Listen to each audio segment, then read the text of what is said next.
पहला क्वेश्चन है, what is the use of ratchet outside micrometer. तो माइक्रोमीटर का आउटसाइड माइक्रोमीटर का एक पार्ट होता है रैचेट स्टॉप जिसे बोला जाता है। तो उसका उपयोग किस लिए किया जाता है, जो क्वेश्चन में पूछा गया है कि आउटसाइड माइक्रोमीटर का जो रैचेट स्टॉप होता है वो किस लिए उपयोग करते हैं। तो इसके लिए पहला ऑप्शन है टर्न द थिम्बल, मतलब थिम्बल को टर्न करने के लिए। दूसरा ऑप्शन है स्पिंडल को लॉक करने के लिए।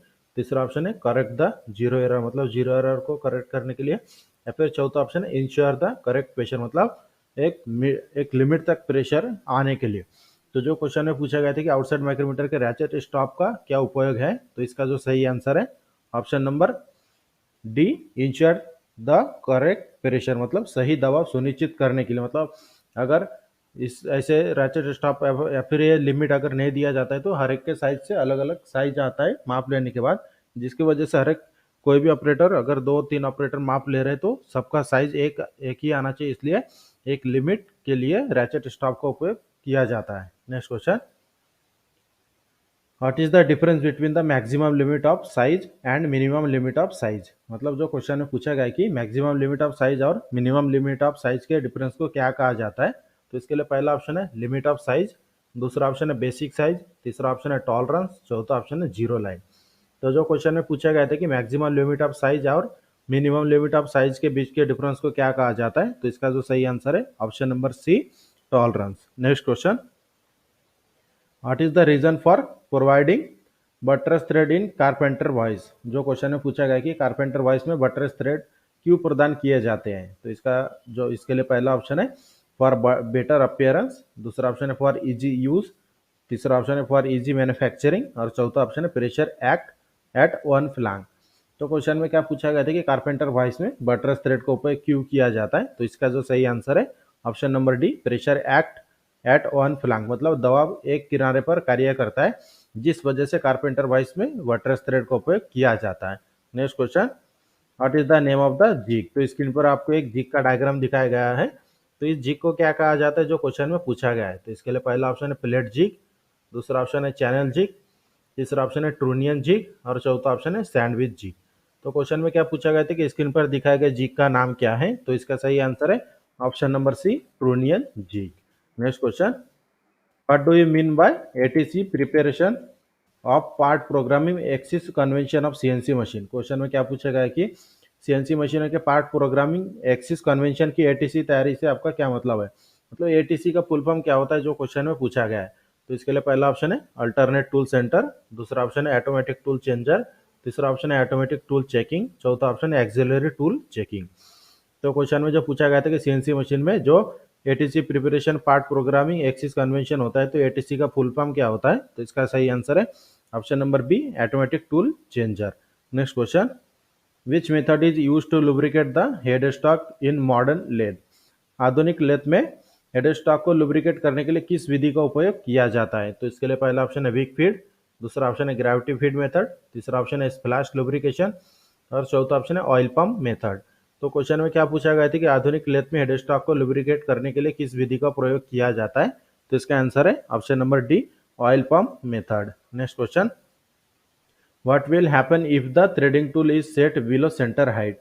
यदि थ्रेडिंग टूल को सेंटर हाइट से नीचे सेट किया जाता है तो क्या होता है, जो आपके ऊपर जो क्वेश्चन में पूछा है। तो इसके लिए पहला ऑप्शन है पिच विल चेंज, मतलब इसका पिच चेंज हो जाता है। या फिर दूसरा ऑप्शन डिफिकल्ट फॉर कैचिंग, मतलब थ्रेडिंग करने में डिफिकल्टी आती है। या फिर तीसरा ऑप्शन है थ्रेड विल भी डैमेज, मतलब थ्रेड पूरे खराब हो जाते हैं। या फिर चौथा option major diameter will change, मतलब इसका जो मेजर डायमीटर बड़ा डायमीटर होता है वो चेंज हो जाता है। तो क्वेश्चन में जो पूछा गया था कि यदि थ्रेडिंग टूल को सेंटर हाइट से नीचे सेट किया जाता है तो क्या होता है। तो इसका जो सही आंसर है option number C, thread will be damage, मतलब थ्रेड खराब हो जाते हैं। Next question, what is the term mark X. तो स्क्रीन पर आपको एक डायग्राम दिखाया गया है, इसमें जो एक्स के रूप में दिखाया गया है तो ये क्या दर्शाता है, जो क्वेश्चन में पूछा है। तो इसके लिए पहला ऑप्शन है diameter over roller at the smaller end, दूसरा ऑप्शन है diameter over roller at larger end, तीसरा ऑप्शन है हाइट ऑफ द टेपर और चौथा ऑप्शन है डायमीटर ऑफ रोलर। तो क्वेश्चन में क्या पूछा गया था कि स्क्रीन पर दिखाए गए डायग्राम में एक्स के रूप में दिखाए गए भाग को क्या कहा जाता है। तो इसका सही आंसर है option number A, diameter over roller at the smaller end, मतलब छोटे सिरे पर रोलर के ऊपर का व्यास। Next question, what involve producing component on conventional lathe, conventional lathe पर घटकों का उत्पादन क्या शामिल है, जो क्वेश्चन में पूछा गया है। इसके लिए पहला ऑप्शन है इन्वॉल्व्स मोर मैनुअल वर्क, दूसरा ऑप्शन है मोर प्रोडक्शन रेट, तीसरा ऑप्शन है लेस मैनुअल वर्क, चौथा ऑप्शन है कंप्यूटर टेक केयर। तो क्वेश्चन में जब पूछा गया था कि कन्वेंशनल लेथ पर घटकों का उत्पादन में क्या शामिल है, तो इसका जो सही आंसर है option number A involve more manual work, मतलब अधिक मैनुअल काम शामिल है इसमें। Next question, which tool is use to finish a drill hole manually, drill किए गए होल को मैनुअली रूप से फिनिश करने के लिए किस टूल का उपयोग किया जाता है। तो इसके लिए पहला ऑप्शन है हैंड रिमर, दूसरा ऑप्शन है मशीन रिमर, तीसरा ऑप्शन है काउंटर संक ड्रिल और चौथा ऑप्शन है लार्ज डायमीटर ड्रिल। तो क्वेश्चन में क्या पूछा गया था कि ड्रिल किए गए होल को मैनुअली रूप से फिनिश करने के लिए किस टूल का उपयोग किया जाता है, तो इसका आंसर है option number A hand reamer. Next question, what is calculated by formula 0.75 into pitch, 0.75 into pitch द्वारा कौन सा कैलकुलेट किया जाता है, जो क्वेश्चन में पूछा गया है। तो क्वेश्चन में क्या दिया है, एक फार्मूला दिया है, तो इस फार्मूला का उपयोग कहाँ पर करते हैं, यही क्वेश्चन में पूछा है। तो इसके लिए पहला ऑप्शन है डेप्थ ऑफ स्क्वायर थ्रेड, मतलब स्क्वायर थ्रेड की डेप्थ कैलकुलेट करने के लिए इस फार्मूला का उपयोग करते हैं, या फिर डेप्थ ऑफ मेट्रिक थ्रेड, मतलब मेट्रिक थ्रेड की डेप्थ निकालने के लिए, तीसरा ऑप्शन है एक्मे थ्रेड की डेप्थ निकालने के लिए, या फिर चौथा ऑप्शन है बटरस थ्रेड की डेप्थ कैलकुलेट करने के लिए इस फार्मूला का प्रयोग करते हैं। तो क्वेश्चन में क्या पूछा गया था कि जो 0.75 इंटू पिच जो फार्मूला दिया है, इस फार्मूला का उपयोग कब करते हैं, तो इसका आंसर है option number D depth of buttress thread. Buttress thread की डेप्थ अगर हमें कैलकुलेट करना है तो उस समय इस फार्मूला का उपयोग किया जाता है। Next question, where the follower steady is fix to produce from turning, turning से उत्पादन करने के लिए फॉलोअर स्टडी कहाँ फिक्स किया जाता है। कोई भी प्रोडक्शन का काम करते समय फॉलोअर स्टडी को कहाँ पर फिक्स किया जाता है, जो क्वेश्चन में पूछा गया है। तो इसके लिए पहला ऑप्शन है टूल पार्ट, दूसरा ऑप्शन है टॉप स्लाइड, तीसरा ऑप्शन है क्रॉस स्लाइड और चौथा ऑप्शन है टेल स्टॉक। तो क्वेश्चन में क्या पूछा गया था कि टर्निंग से उत्पादन करने के लिए फॉलोअर स्टडी कहाँ पर फिक्स किया जाता है, तो इसका आंसर है option number C cross slide पर। Next question, how many minimum axis are provided in machining centre, machining centre में न्यूनतम कितनी एक्सिस प्रदान की जाती है। तो इसके लिए पहला ऑप्शन है 2 एक्सिस, दूसरा ऑप्शन है 4 एक्सिस, तीसरा ऑप्शन है 3 एक्सिस और चौथा ऑप्शन है 5 एक्सिस। तो क्वेश्चन में क्या पूछा गया था कि मशीनिंग सेंटर में मिनिमम कितनी एक्सिस प्रदान की जाती है, तो इसका सही आंसर है ऑप्शन नंबर सी 3 एक्सिस।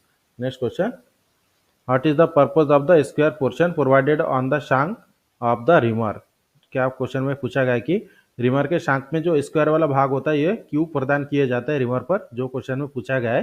तो इसके लिए पहला ऑप्शन है टू होल्ड इन स्पैनर, मतलब स्पैनर को होल्ड करने के लिए, दूसरा ऑप्शन है to hold in drill chuck, drill chuck में फिट करने के लिए, या फिर तीसरा ऑप्शन है to hold in tap wrench, मतलब टैप रेंज में फिट करने के लिए, या फिर चौथा ऑप्शन है टू होल्ड बाय त्रिज्या चक। तो क्वेश्चन में जो पूछा गया था कि रिमर के शांक में जो स्क्वायर वाला भाग होता है वो किस लिए प्रदान करते हैं, तो इसका सही आंसर है option number C to hold in tap wrench, मतलब टैप रेंज में अगर हमें फिट करना है रिमर को तो उस समय स्क्वायर भाग के ऊपर ही रिमर को फिट किया जाता है टैप रेंज पर। Next question, calculate the depth of buttress thread diameter 30 millimetre of pitch 3 millimetre. तो बटरस थ्रेड का डेप्थ हमें कैलकुलेट करना है, जिसके लिए डायमीटर दिया गया 30 mm और जिसका पिच है 3 मिलीमीटर।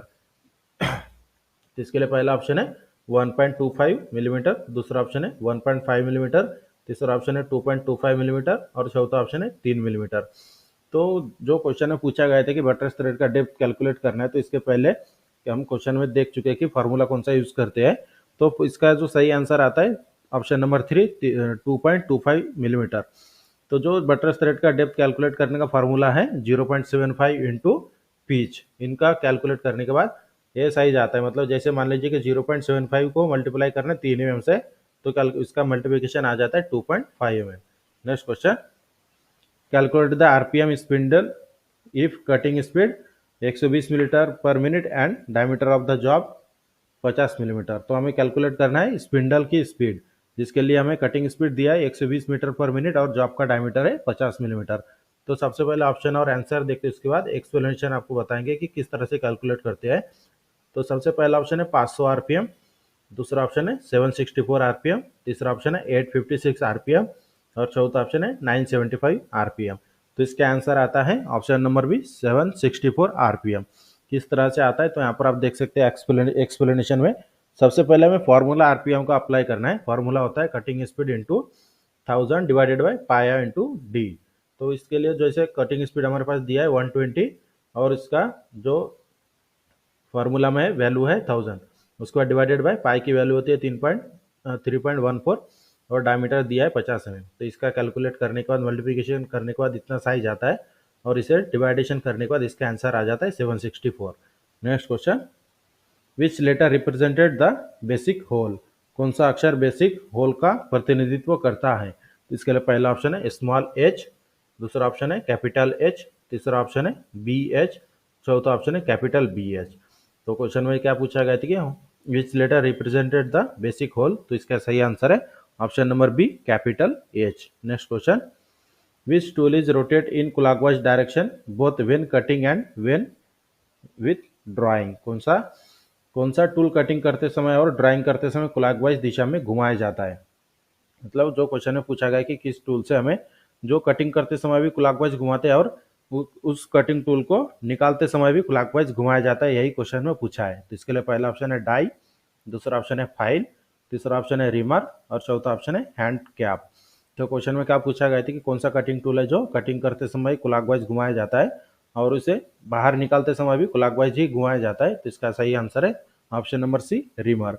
रिमर के सहायता से जब हम रिमिंग करते हैं तो क्लॉकवाइज घुमाकर रिमिंग किया जाता है और रिमिंग करने के बाद जब हम रिमर को बाहर निकालते हैं तो उस टाइम पे भी क्लॉकवाइज घुमाकर ही बाहर निकाला जाता है। Next question, what is the relation between pitch and depth of buttress thread? Buttress thread की पिच और डेप्थ के बीच का संबंध क्या है? तो इसके लिए पहला ऑप्शन है डेप्थ इंटू 0.5 इंटू पिच, दूसरा ऑप्शन है डेप्थ इंटू 0.6134 इंटू पिच, तीसरा ऑप्शन है depth is equal to 0.6403 into pitch और चौथा ऑप्शन है depth is equal to 0.75 into pitch.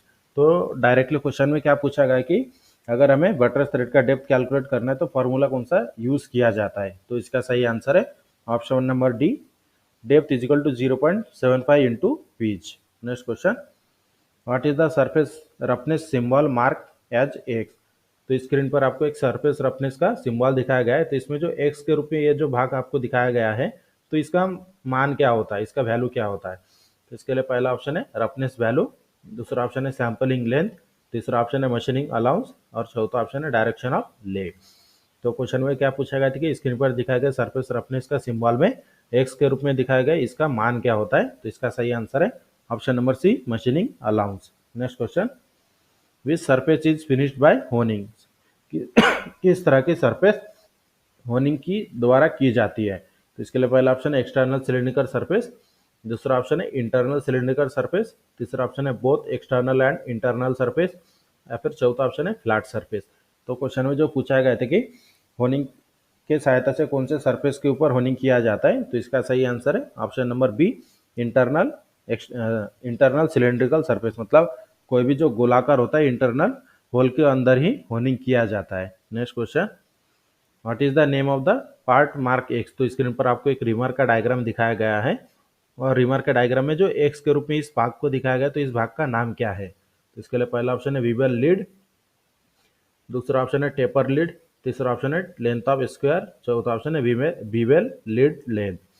तो जो क्वेश्चन में पूछा गया था कि स्क्रीन पर दिखाए गए रिमर के डायग्राम में एक्स के रूप में दिखाए गए भाग का नाम क्या है? तो इसका आंसर है option number B taper lead. Next question, which one is the use of thread? तो स्क्रीन पर आपको एक थ्रेड का डायग्राम दिखाया गया है जिसका एंगल दिखाया गया है 29 डिग्री। तो इस एंगल से हमें थ्रेड का पता चल जाता है। तो इस थ्रेड का उपयोग कहाँ पर किया जाता है जो क्वेश्चन में पूछा गया है? तो इसके लिए पहला option use in screw jack, मतलब स्क्रू जैक में यूज होता है या फिर लेथ मशीन के लीड स्क्रू पर यूज होता है या फिर तीसरा ऑप्शन है जनरल पर्पज के लिए या फिर चौथा ऑप्शन है प्रिसीजन मेजरिंग इंस्ट्रूमेंट में यूज करते हैं। तो जैसे सबसे पहले हमें पहचानना क्या है, जो थ्रेड का एंगल दिया गया थ्रेड के एंगल से हमें पता चल जाता है कि ये हमारा एक्मे थ्रेड है, क्योंकि एक्मे थ्रेड का एंगल होता है 29 डिग्री और एक्मे थ्रेड का उपयोग कहाँ पर किया जाता है? तो option number B used on lathe lead screw, मतलब लेथ मशीन के लीड स्क्रू में एक्मे थ्रेड का उपयोग किया जाता है। Next question, which types of thread has a higher mechanical advantage? किस प्रकार के थ्रेड का मैकेनिकल एडवांटेज अधिक होता है? तो इसके लिए पहला ऑप्शन है वी थ्रेड, दूसरा ऑप्शन है एक्मे थ्रेड, तीसरा ऑप्शन है स्क्वायर थ्रेड और चौथा ऑप्शन है बटरस थ्रेड। तो जो क्वेश्चन में पूछा गया था कि किस प्रकार के थ्रेड का मैकेनिकल एडवांटेज सबसे ज़्यादा होता है, तो इसका सही आंसर है option number C, square thread. Next question, what is the name of the gear in the compound gear train mark X. तो स्क्रीन पर आपको एक कंपाउंड गियर ट्रेन का डायग्राम दिखाया गया है। तो कंपाउंड गियर ट्रेन में जो एक्स के रूप में दिखाया गया है, तो इस गियर का नाम क्या है। तो इसके लिए पहला ऑप्शन है फर्स्ट ड्राइवर, दूसरा ऑप्शन है फर्स्ट ड्रिवन, तीसरा ऑप्शन है सेकंड ड्राइवर, चौथा ऑप्शन है सेकंड ड्रिवन। तो स्क्रीन पर दिखाए गए कंपाउंड गियर ट्रेन का डायग्राम में एक्स के रूप में जो गियर आपको दिखाई दे रहा है, तो इस गियर का नाम है option number D, second driver. क्योंकि कंपाउंड गियर ट्रेन में दो ड्राइवर दो ड्रिवन होते हैं, तो सबसे पहला ड्राइवर, दूसरे उसके बाद इससे जो अटैच है हमारा ड्रिवन, पहला ड्राइवर पहला ड्रिवन, उसके बाद दूसरा ड्राइवर और लास्ट में दूसरा driven. Next question, what is the types of fit Inn Express. तो स्क्रीन पर आपको एक साइज दिखाया गया है 75 capital H8 slash small J7। तो तो हमें पहचानना है कि ये जो साइज दिया गया है, इस साइज से ये साइज से हमें फिट का पहचान करना है। तो इसके लिए पहला ऑप्शन है ट्रांजिशन फिट, दूसरा ऑप्शन है क्लियरेंस फिट, तीसरा ऑप्शन है इंटरफियरेंस फिट और चौथा ऑप्शन है फोर्स फिट। तो क्वेश्चन में जो पूछा गया था कि जो साइज दिया गया, साइज से हमें फिट का पता लगाना था, तो इसका सही आंसर आता है ऑप्शन नंबर है transaction fit. Next question, which material is use for making tap. Tap का मटेरियल क्या होता है, जो क्वेश्चन में पूछा गया है कि टैप बनाने के लिए कौन सा मटेरियल का उपयोग किया जाता है। तो इसके लिए पहला ऑप्शन है कास्ट आयरन, दूसरा ऑप्शन है माइल्ड स्टील, तीसरा ऑप्शन है हाई स्पीड स्टील, चौथा ऑप्शन है एल्यूमिनियम अलाय। तो क्वेश्चन में क्या पूछा गया था कि टैप का मटेरियल कौन सा होता है, तो इसका सही आंसर है option number C, high speed steel. Next question, which one of the following is part of the feed mechanism. निम्नलिखित में से कौन सा फीड मैकेनिज्म का पार्ट है, जो क्वेश्चन में पूछा है। तो इसके लिए पहला ऑप्शन है स्पिंडल गियर, दूसरा ऑप्शन है टम्बलर गियर यूनिट, तीसरा ऑप्शन है एप्रॉन मैकेनिज्म, चौथा ऑप्शन है ऑल ऑफ द मेंशन। तो क्वेश्चन में जो पूछा गया था कि निम्नलिखित में से कौन सा फीड मैकेनिज्म का पार्ट है, तो इसका आंसर है option number D, all of the mention. मतलब जो तीनों ऑप्शन में दिखाया गया है, स्पिंडल गियर, टम्बलर गियर और एप्रॉन मैकेनिज्म, ये तीनों भी एप्रॉन मैकेनिज्म का पार्ट है। Next question, what happen if feed increase. अगर फीड को बढ़ा दिया जाता है तो क्या प्रभाव पड़ता है, जो क्वेश्चन में पूछा है। तो इसके लिए पहला ऑप्शन है कटिंग स्पीड इंक्रीज, मतलब कटिंग स्पीड बढ़ जाता है, दूसरा ऑप्शन है कटिंग स्पीड कम हो जाता है, तीसरा ऑप्शन है no effect on cutting time, मतलब कटिंग टाइम के ऊपर कोई इफेक्ट नहीं पड़ता है, फिर चौथा ऑप्शन है नॉन ऑफ द मेंशन। तो क्वेश्चन में जो पूछा गया था कि अगर फीड रेट बढ़ा दिया जाता है तो क्या प्रभाव पड़ता है, तो जो पहला जो जैसे मैंने कटिंग स्पीड बोला था, ये कटिंग टाइम है कि कटिंग टाइम बढ़ जाता है या फिर कटिंग टाइम कम हो जाता है या फिर कटिंग टाइम के ऊपर कोई इफेक्ट नहीं पड़ता है या फिर नॉन ऑफ द मेंशन। तो जो क्वेश्चन में पूछा गया था कि फीड रेट बढ़ने पर क्या होता है, तो इसका आंसर आ जाता है कटिंग टाइम डिक्रीज, मतलब कटिंग करने की जो टाइम होता है वो कम हो जाता है फीड रेट बढ़ाने से। Next question, taper boring and the under boring can be performed by रिक्त स्थान। टेपर बोरिंग और अंडर बोरिंग रिक्त स्थान द्वारा की जाती है, जो क्वेश्चन में पूछा है। तो इसके लिए पहला ऑप्शन है सेंटर्स, दूसरा ऑप्शन है फेस प्लेट और एंगल प्लेट, तीसरा ऑप्शन है स्पेशल अटैचमेंट, चौथा ऑप्शन है नॉन ऑफ द मेंशन। तो क्वेश्चन में जो पूछा गया था कि टेपर बोरिंग और अंडर बोरिंग रिक्त स्थान पर की जाती है, तो इसका आंसर है option number B, face plate और एंगल प्लेट। इस तरह से आज के क्लास में हमने आपको 30 क्वेश्चन सॉल्व करके दिया है। और इसी तरह के डेली क्लास के लिए मेरे चैनल को सब्सक्राइब करके बेल आइकन को दबाएं, ताकि मेरे वीडियो की नोटिफिकेशन आपको टाइम पर मिलते रहे। और इसी तरह की डेली क्लास हम आपको एग्जाम होने तक करवाएंगे। वीडियो अच्छे लगे तो हमारे चैनल को सब्सक्राइब करें, शेयर करें और लाइक करना ना भूलें।